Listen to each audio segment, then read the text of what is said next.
Good evening. It is 5:30 p.m. and I'd like to get started by asking Rodel to do a roll call. Or not. There it is. Good afternoon. Aaron Rivera. Present.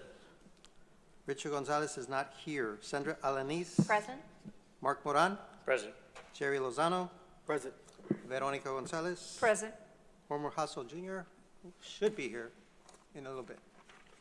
We have quorum, sir. We have quorum. Thank you. Before I ask that we stand and do the Pledge of Allegiance, I'd like to recognize our mayor, Mayor Omar Ochoa, our friends from Brownstone, and everybody that's in the audience today. Thank you for being here and for showing up. Thank you, guys. I bet you it feels better to be wearing a vest and not those thick jackets that we had to the last few days, right? Well, thank you guys for being here. Okay, now I'm going to ask that we do our Pledge of Allegiance, please. I pledge allegiance to the flag of the United States of America and to the republic for which it stands, one nation, under God, indivisible, with liberty and justice for all. There we go. All right, thank you. Moving on to item 2, certification of public service. Item 2, certification of public notice. Radel, was the meeting posted properly? Yes, sir. The notice was posted on January 27, 2026, in accordance with the Open Meetings Act at 5 o'clock p.m. Thank you. Move on to item 3, disclosure of conflict of interest. Aaron? Yes, good afternoon, board. Under Texas law, board members must disclose conflicts of interest when they or family members have a qualifying financial interest in the matter before them. Members with conflicts should abstain from discussing and voting on that item. At this time, are there any conflicts to disclose? No. Thank you. Thank you. Moving on to item 4, public comments. Samantha, do we have any public comments? Okay. Moving on to item 5, agenda items. The minutes are in the board packet and should have been read. If no changes, can I get a motion to approve? So moved. Is there a second? Second. A motion and a second. All those in favor signify by saying aye or raise your right hand. All opposed, motion passes. Next item is 5B, presentation of year-to-date financial report ending on December 31st, 2025. Radel, please review the financial report. Yes, sir. In your packet, you have a balance sheet, a activity report, and some other financial information that I'll go through very briefly. On our balance sheet, we have total assets of $46,572,588. Of that, we have restricted assets of approximately $9.8 million. We have approximately $13.5 million in cash and cash equivalents, and the others are in note receivables and net receivables as well. On our liability side, current liabilities are at $471,709. We have a restricted fund balance for capital projects of $7,309,033. We have set aside some monies also for debt service, for note receivables and property acquisitions, and on unrestricted fund balance of $11,952,943. On the next sheet, you have our revenue and expenditures listed through December of 2025. In our revenue side, of significance is that we have over year-to-date $1.6 million, and on our expense side, our year-to-date expenditures, including bond expenses, are at $734,732. So we have a change in fund balance and positive change of $992,207. There's a cash balance information also on the supplementary information on the 4th page in your packet. And then on the 5th page in your packet, you have the sales tax revenues, which shows that we are relatively flat in our sales tax receipts through the first 2 months of the year. Now, let me ask you on that. The sales tax being flat doesn't mean that we're going back. It's just there. We're not going back. I know other cities are actually going back or being less in their sales tax. I think we're just steady as it goes right now at this point, or is that basically what this report shows? Well, basically what it says is that for the first 2 months of the fiscal year, we're at $7,789, below what we were at this point last year. Okay. So almost $7,800. 7,800, right. That's not very In much. a projected budget of over $10 million, that's. That's pretty good, right? That's a flat. Okay. Yeah, so that's not a very significant amount. Okay. So we're not doing great, but we're not Yes. doing bad at all either. So our projections for the year are 2.5% interest, or 2.5% in terms of increases. And we expect that to really kind of ramp up when we start looking at December. Obviously, December and January are kind of the faster months when the Christmas sales go. And then right before school starts, that's also one of those months where you get a big increase. Right. Okay. Okay, good. So shop local. Huh? Shop So local, shop yeah. local. Shop Correct. local. Keep it local. I have a question on the bonds that we have. What is our deadline to spend those bonds? Do we have like a certain amount of time? So the only bond funds that we have outstanding are for the 2019 bonds. Typically, investors would like for us to spend our bonds within the first 3 years of issuance of those bonds, of that debt. Obviously, for the 2019, we've been past that. Yeah. We haven't gone through the arbitrage calculations with y'all yet, but we just finished those, and we are in very good shape. We don't have any penalties. In other words, we have earned what is allowable within the law without exceeding those amounts, and thus we don't have to pay anything back to the IRS. That's and actually very good news. That's very good Yeah, news. yes. So what that means is that all the earnings that we've had on the 2019 bonds can go towards the project that we've been working on, which is the Ebony Hills project. Right, and that's why I was asking, because I noticed that it was 2019. I thought that's quite a few years. Right. And then we've been earning interest, and so I didn't know if there was a deadline that we would have to have spent the funds. So ideally, within the first 3 years. Okay. All right, thank you.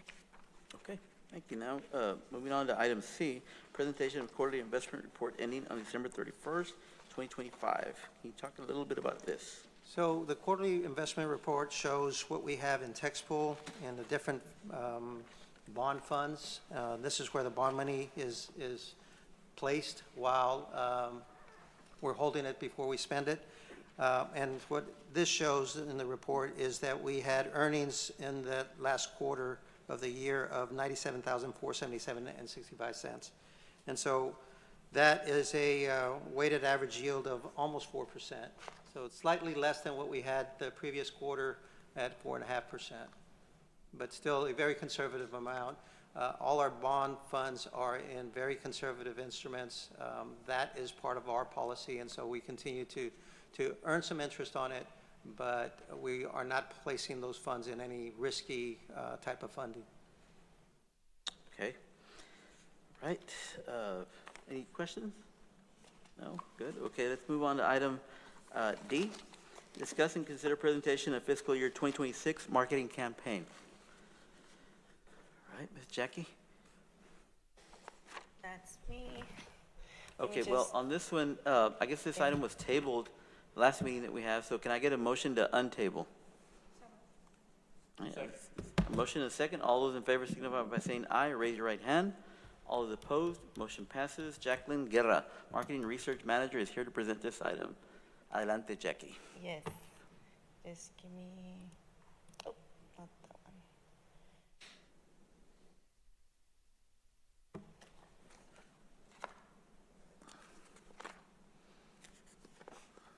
Okay, so Jacqueline Guerra for the record. Good evening, Board of Directors. So today's item is an overview of the 2026 marketing approach and an explaining strategic adjustment based on the feedback that we received by our board member, Sandra Alanis. We met with her in December, and we went over our marketing plan, and she gave us some feedback. So based on that feedback, we decided to do some adjustments on our marketing campaign, excuse me. So for right now, we do have for fiscal year 2026, we do have the print advertising placement already contracted and in place. She did suggest that we should put a greater emphasis on digital and social media marketing and try to leave behind a little bit of the print advertising. So since we had already contracted some of the print advertising, we decided that we're going to measure performance by adding a QR code to all the print advertising. This way we can evaluate the return on investment and guide our future budget decisions. So that's what's gonna happen with our print, since that's what we currently have. Now, moving forward, we did meet with Codism, which is our marketing and digital partner, and we aligned on shifting focus towards enhancing our website. So here it is. We're gonna enhance our website, and we're gonna do a new design and update some graphics. We're also going to do a structured social media strategy to highlight available properties and spotlight local businesses. And for the digital advertising options, we're going to target Mexico and North America on social media. We're also going to do some paid advertising, and this is going to help us target those industries, and it'll better align with our marketing strategy. Also, we talked about SEO strategy, which is a search engine optimization, which will improve how easy businesses and site selectors find Edinburgh EDC on Google when searching for development opportunities. And we're also going to improve our email marketing with an ISO outreach, which is to help match prospects with available sites and faster by regularly sharing their requirements with brokers and real estate partners. And we're also going to refresh our quarterly and newsletter format. So the summary was on the first page. I put it on the first page. Let me see, sorry.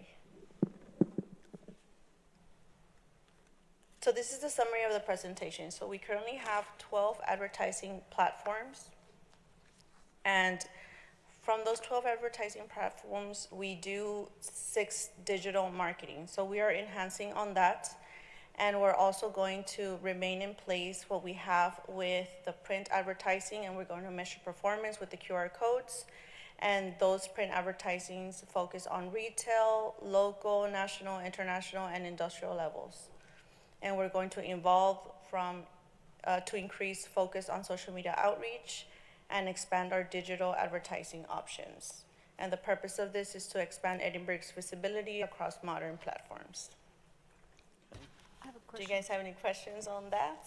I just have a question. Locally, do we advertise in like the Rio Grande Guardian, Yes. the Border Business? And then I know our former mayor has a new platform, digital platform that he's doing that is based on really economic development. Are we advertising in that one as well? Not on that one. I haven't heard about that one. But That one's dedicated all to like really business and economic development, so we might consider looking at that one as well. That Yes, I can go ahead and reach out and see what that one's about.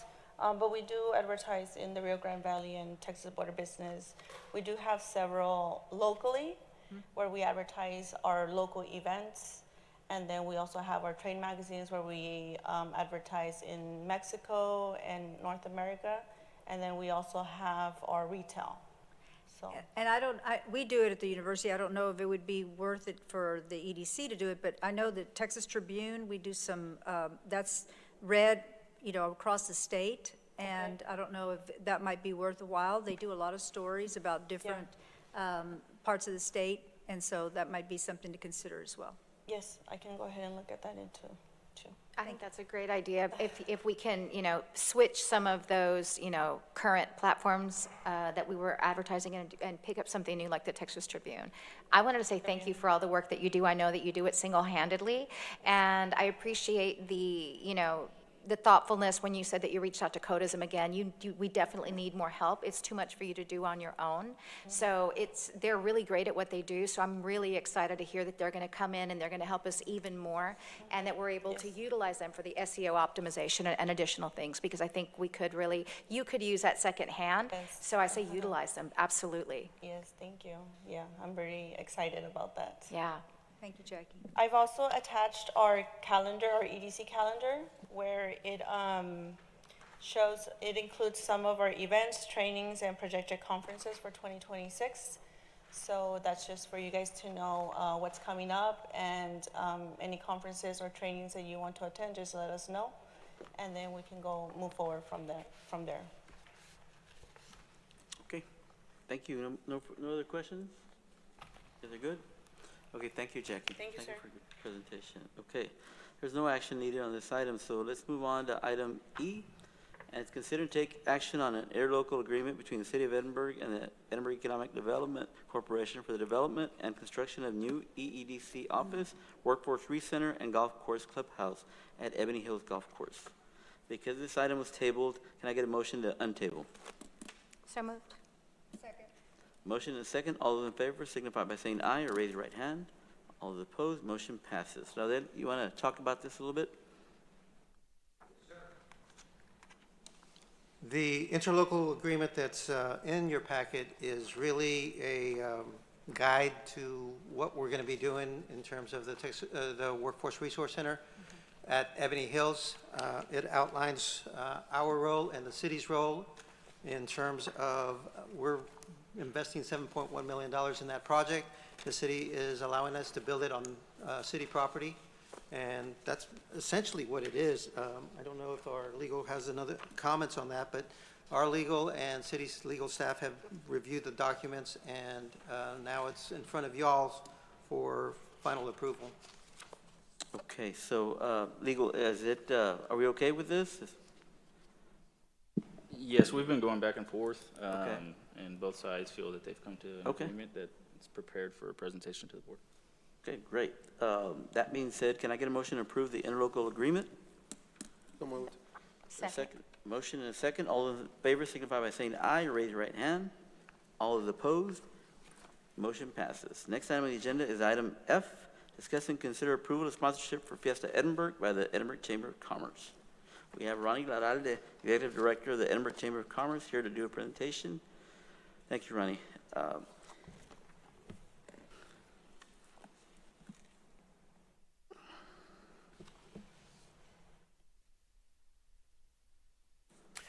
Good evening.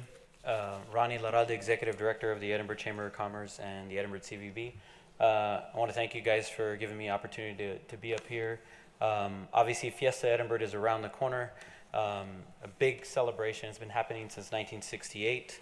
And so this continues to be one of the bigger events in the city of Edinburgh.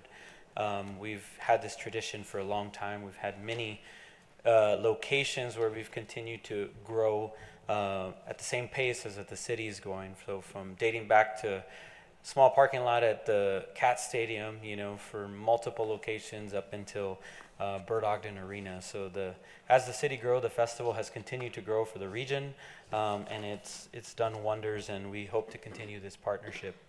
As stated, it's one of those events that creates a memorable experience. We really didn't understand the importance of quality of life until it really hit us in 2020, right? It was a joy to get back to normalcy and to see what festivals do bring to the table.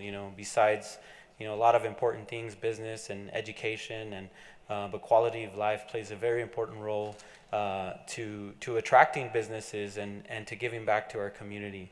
So with that said, just a little bit about the event. The event's taking place in March 5th, so it's technically 4 days, but 2 days of filled entertainment on that Friday and the Saturday. As you know, it's happening at Bird Ogden Arena. We've seen a lot of partners come through the mix. We had 15 plus partners last year, a slight decrease from previous years, but we definitely increased The people there, the attendance, it's continued to draw in over 20,000 people within the 4 days.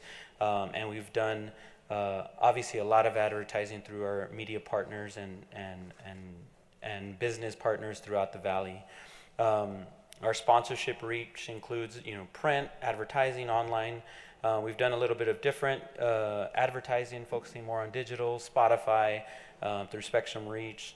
So basically, we're putting in, at a package over $25,000 together with those nonprofit partnerships, being able to deliver this media reach. As you can see, a little bit of action from last year's event.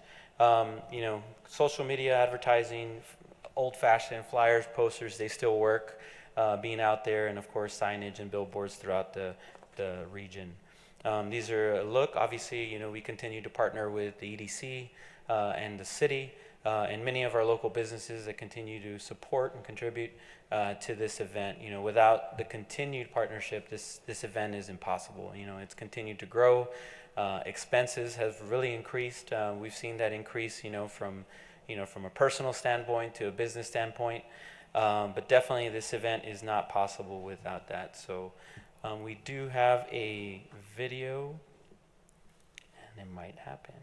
I kind of wanted to give a recap from last year.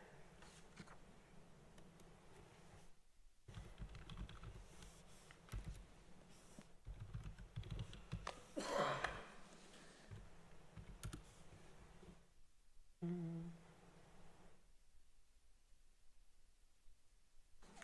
me pop that up.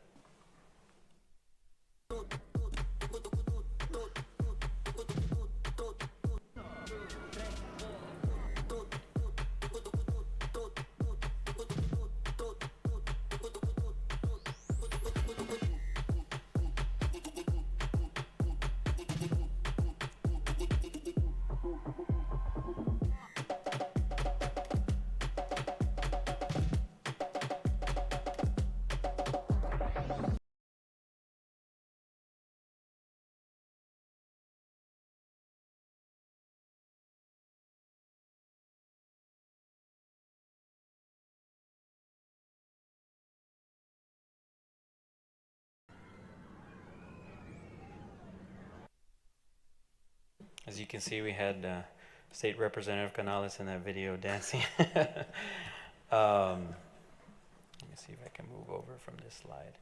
Obviously, it's just one program of the work that we do here at the Chamber. We've been in existence celebrating 100 years. As you can see, our leadership, who is currently involved, our president, Nick Antu, and the many businesses that represent this great city and continue to do great work and volunteerism work as yourself.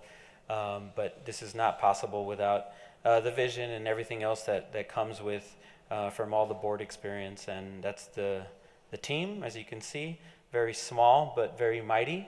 And this is kind of the detailed presentation as far as sponsorship packet deliverables that we do partner up if this is voted on and approved today. So moment of, everyone kind of heard all the details at last week's press conference, or maybe it might be 2 weeks.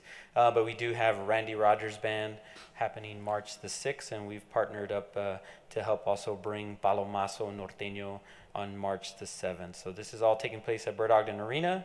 And of course, we're going to have a lot of food, a lot of entertainment, lucha libre, contacto animal, a petting zoo, and it's just going to be another great weekend to celebrate here in the city of Edinburgh. So.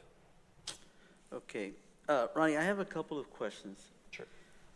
With regards to our sponsorship, I would like more to work on the thought of being it more of a partnership between the Chamber of Commerce and the Edinburgh Economic Development Corporation, not just a sponsorship.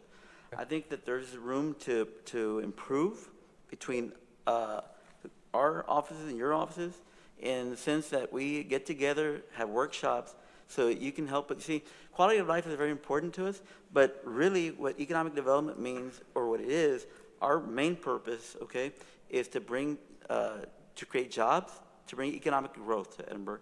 And like I said, I'm sure there's a lot of attendance coming in, but I'd like to know what kind of businesses are created with us, with our sponsorship, or with these events. What kind of businesses are being brought in because of these events? What do you know? Is there a report on what has happened, or I kind of want to get more bang for the dollar with regards to economic development, because I know that we have several events going on, and I don't know if our office reaches out to your office to invite you guys to go with us sometimes. In Mexico, it's very important that the chamber shows up with us and try to, talk to these potential investors. Another thing, too, is I don't know what happens with your leads. If you've gotten any leads and you bring them over to our staff, or what has happened with that, if on any of these events, No, most definitely. And I can provide that. So at the beginning of the funding year, I know we presented an economic impact report similar to what through the university. So they kind of measured the economic impact as far as from the chamber side, and as far as the individual events, as far as from a sales tax point, from the hiring for putting on this event, from local jobs, especially through the Bird Ogden Arena side. So we can definitely maybe present that to you all. And I can, even send that to you via email so you can see that side of things. I know that was discussed during the funding portion for the city of Edinburgh, so we can kind of see more details as far as that. I don't have that with me today, but I can gladly provide that. As far as partnership, I think, there's an open relationship as far as on the leads. I know last year the chamber staff did attend ICSE in Dallas with Raudel and the team, where we kind of helped play that role as far as trying to sell the city and kind of telling them more information as they're waiting. I know there's some extensive meetings happening, but we're able to keep them there in the booth and kind of catch them up and not having the EDC staff talk about selling the city of Edinburgh, and it was already done by ourselves and a couple of board members that did reach out. So we would gladly take that opportunity to continue those relationships. As far as any leads based on the event, there is a few leads that do come out of that, but I know we're in constant communication with Raudel and the EDC team, and setting up meetings and to help bring business, or how can we help current businesses.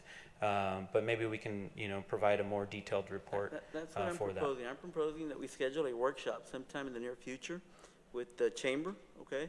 And that way we can work together and help improve, okay, between both of us, what we're after, No, definitely. And Yeah, no, I think there's a great opportunity, Ronnie, for, not at this particular event, right? Because this is all about fun, and people want to come out and they want to enjoy, and they're not really wanting to speak about job opportunities and all that at the event. But I do think there is a very strong relationship that can be even stronger between the chamber and the EDC. For instance, you get all these new businesses that are coming in. We had like our FLIP program where we were helping businesses.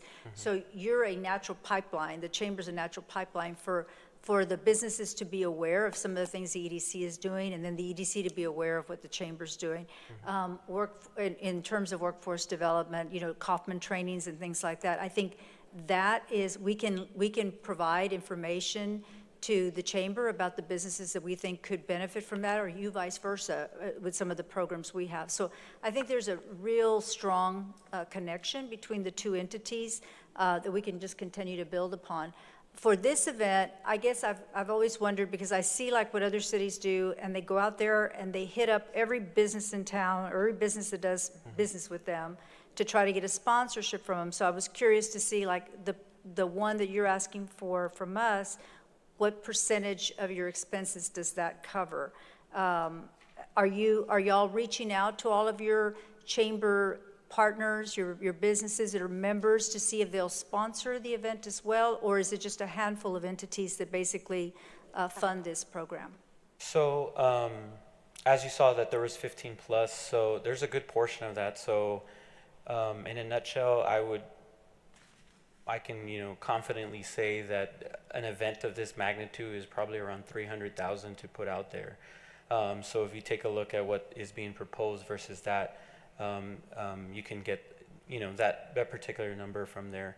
but, you know, reaching out to our small businesses, our normal partners, we continue to do that. So it did decrease, right? Last year we did see a decrease in that, you know, because of, you know, economic hardship and other events that continue to kind of overlap in that same area. But yes, no, we definitely reach out to 50 plus businesses that we can, you know, possibly secure a sponsorship. We've tried other avenues as far as, you know, table sales to kind of increase that, especially for one of the nights where we do have VIP stuff. And we're also looking at doing a minimal charge this year to help increase that revenue to help fund and pay for this event. Thank you. Thank you, Ronnie. Any further questions? No? Radel, what did we do last year with this event? How much did we sponsor?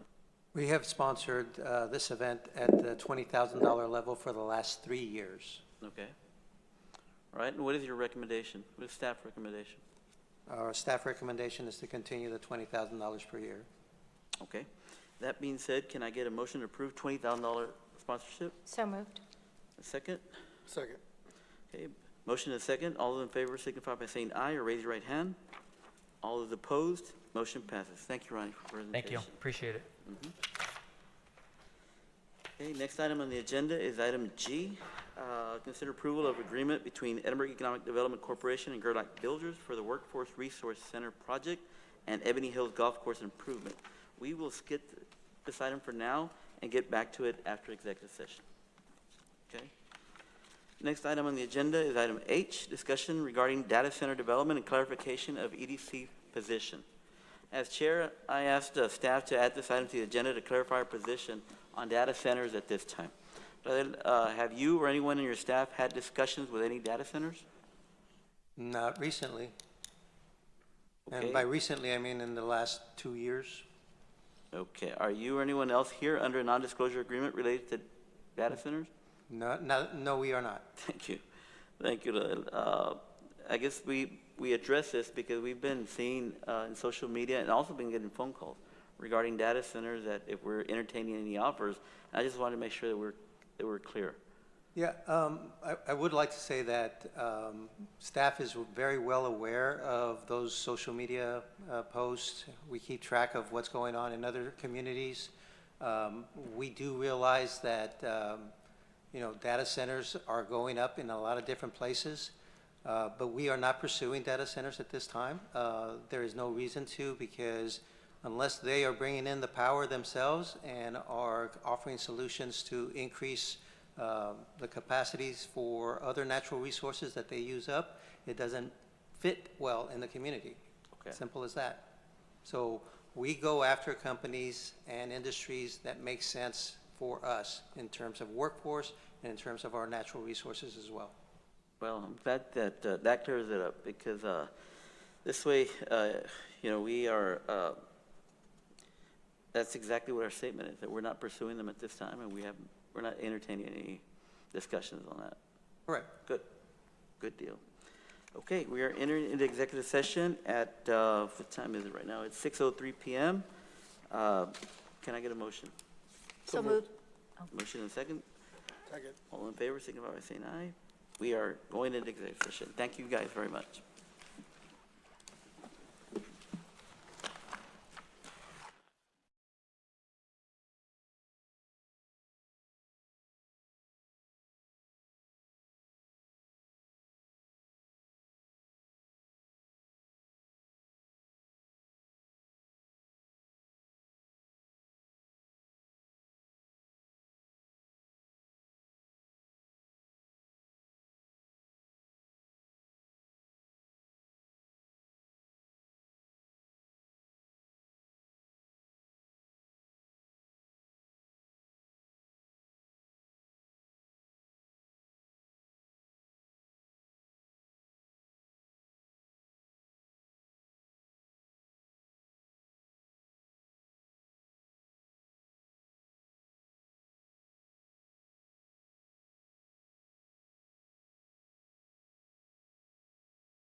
Okay, we are entering into open session. The time is 8:10 PM. Can I have a motion to enter into open session?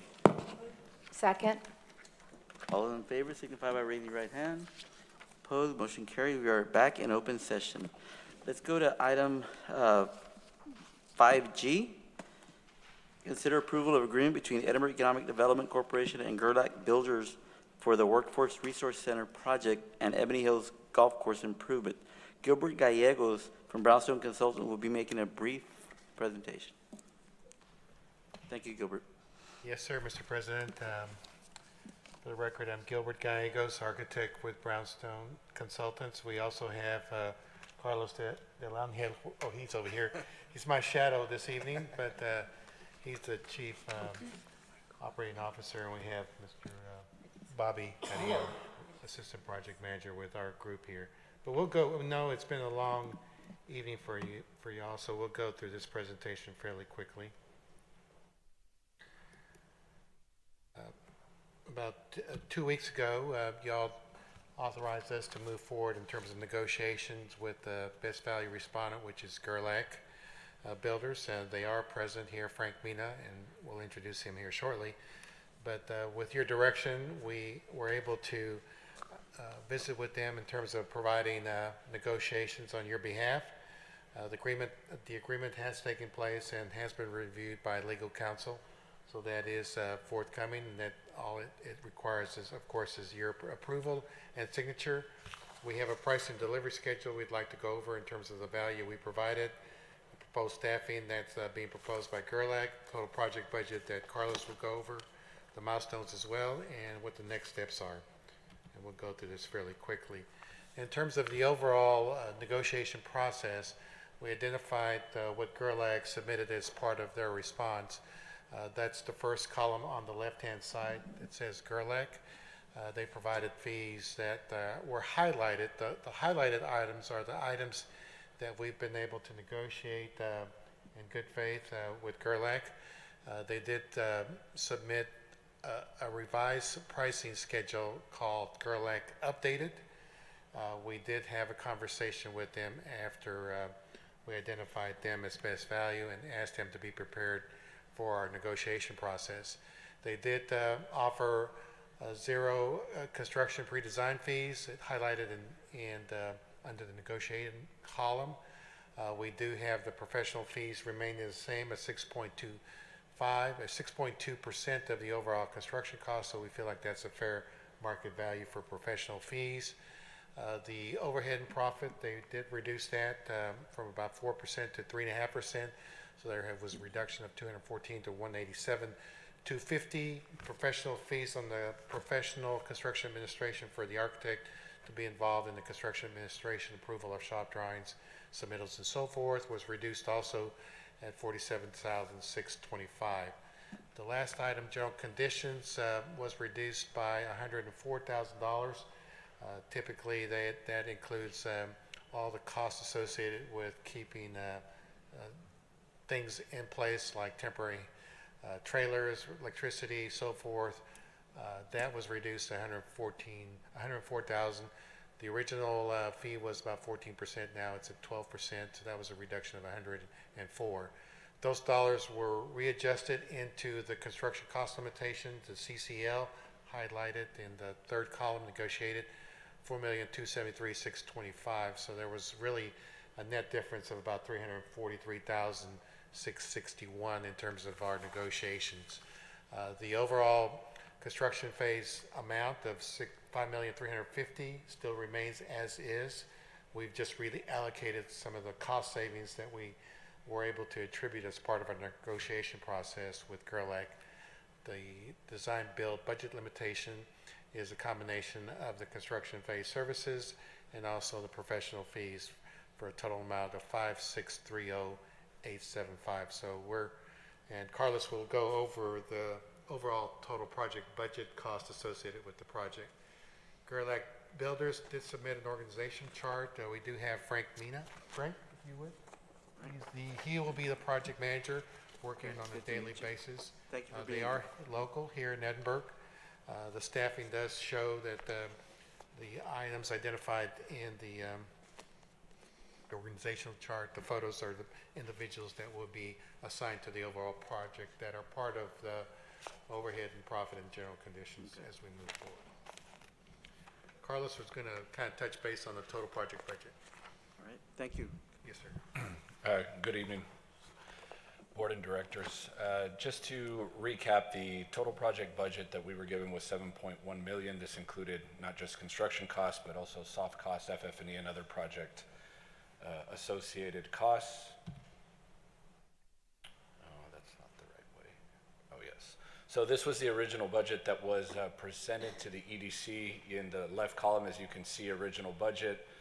The difference that you see there came off of the negotiation that took place with Gerlach. It is a total of $273,523. As you can see, that was reallocated to the project contingency line item. So we're maintaining the 7.1 project budget, but now we've increased our contingency to about 6%, just under 400,000. That can hopefully be reallocated for additional scope to be put back towards the project. Okay, good numbers. Thank you. Just to quickly go over some of the project milestones. February 2026, hopefully after board approval, we'll be able to formalize the agreement and give them an MTP to start design. We expect to have design finished right before summer starts in May of 2026. And we'll be starting construction very soon after that. We hope to be substantially completed in June of 2027, so about a 12-month construction duration, and then a final project completion about 30 days after that in July of 2027. Next steps, again, a little repetitive, just commence design. We will confirm budget and scope with Gerlach, and we will be working on developing the execution plan. There's a couple of other items that have to happen concurrently as they're doing design. That is the demolition and the setup of the temporary facilities there on the golf course. That will happen in unison with the design and prepare them for the start of construction in the summer of 2026 of this year. That concludes our presentation, so we'll open it up for any questions. Thank you, Carlos. Does the board have any questions? Just a comment. I think we're all very excited about this because it gives us an opportunity to take a wonderful asset that we have in the city of Edinburgh and really upgrade it and turn it into something beautiful that can be more useful to the community. And especially the workforce component of it is something that we had agreed to do as part of our bond. So very happy that we're moving along on it. And we will have an opportunity along the way to establish the milestones on the construction, right, to review the design, to talk about how it's progressing and making sure that we're staying on our timeline. Absolutely, Director Gonzalez. So we'll come back. Obviously, we'll be in constant communication with Mr. Garza and his staff, but we will be bringing back the project during major project development milestones, different design milestones, and then yes, once we establish the GMP amendment, there will be construction milestones that will be included in that part of the agreement. Thank you. Well, I think we're all very happy to see I this think we're moving along. happy. Yeah, we look forward to working with you guys and with Mr. Mina. He hasn't left it right there. We'll be right after. We'll be right behind you, right? He's ready to get started with your approval tomorrow. That's right. All right. Okay. Well, thank you guys for that presentation. Thank you. Have a good night. It's a lot of information. That being said, can I get a motion to approve the agreement? So moved. Is there a second? Second. Motion and a second. All those in favor signify by saying aye, or raising your right hand. All those opposed, same signal. Motion passes. Thank you, guys. Okay, moving on to items discussed in executive session. We need action on items 6A2, 6A3, 6A6, 6A7, 6A8. Can I get a motion to proceed as discussed in executive session? So moved. A motion and a second. All those in favor signify by saying aye or raise your right hand. All those opposed, motion passes. It is 8:20 p.m. Can I get a motion to adjourn? So moved. We are adjourned at 8:20 p.m. Thank you, guys. Thank you all, everybody in the audience. Thank you for coming out.